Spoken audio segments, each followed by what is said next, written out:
stores, like big stores, like here in the United States, Kmart, Walmart, ShopRite, Pathmark, you know, most malls have it where you can actually call up the PBX and dial an extension of the PBX. Like you dial into the PBX says, you know, what extension are you looking for? You can dial an extension and hit the intercom for the store. I mean, there have been a couple of times where I was doing some local grocery shopping. The manager comes walking in, really pissed off, flips open his cell phone, pushes speed dial, and everything he said into the phone was going over the loudspeaker. So you can have some pretty fun stuff with that, but keeping in mind that there's a difference between scanning legitimately and illegitimately. Illegitimately means you got to break a passcode or you're doing something so you can gain access because it's password protected. So there's a lot of common software that you can use on your DOS or Windows PC. I'm not too familiar with the Linux side, but if you're running Linux, I'm pretty sure you already know how to use a war dialer. The program I want to show you is called PhoneTag. PhoneTag is actually a war dialing application that you can use once set up to do a scan, and it's pretty nifty. So let's get on to that. Here we have PhoneTag. PhoneTag is a pretty hard program to find, and I'll try to put it up on the forums if you need it. The first thing you have to do in PhoneTag is hit your setup button and set up your modem. Make sure your COM port is actually selected to the proper port your modem's hooked up to. If you don't know how, go into Device Manager and check. Most modems, however, are always on port 3. The modem speed doesn't matter because we're not doing actual data communications because we're looking for audio, not data. Word format doesn't matter because, again, it implies that we're scanning for data. The dial speed in milliseconds. I like 90 because I like to hear the tones going by. The DTMF tones, that is, and make sure your modem speaker is always on, because if you can't hear what's going on, then there's no point in doing this. The dial patience is how long the program is going to wait before hanging up and trying the next number.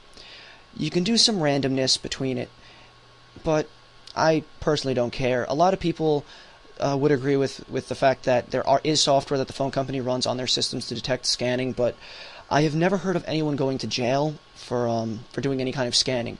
I do know people that have gone to jail because they've found some stuff in a scan, broke into it, and then did some naughty things. The dialing prefix and suffix I won't get into. That's a little bit more advanced, as well as the modem initialization string. Just leave it alone. Stealth mode off, because if you put stealth mode on, it's going to actually minimize to the tray, and you're not going to know where it is. You're not going to hear it. It's going to be absolutely silent. You save your settings, back to the main screen, go to File, New Dial List. Now, you can either select which numbers you want to go through, but to be honest, we're just going to do something simple. Now I'm going to use the number pad to punch in a string.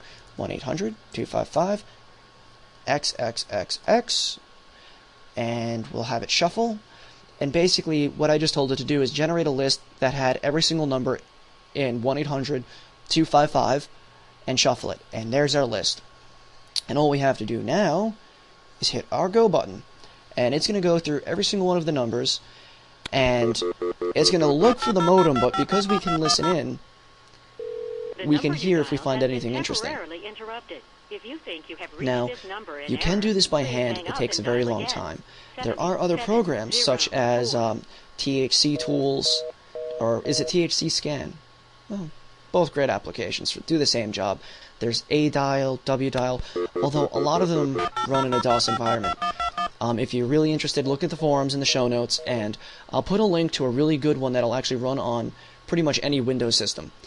If you're running Linux, I apologize, because I'm assuming if you know how to run Linux, you already know how to do a war dial and an exchange scan.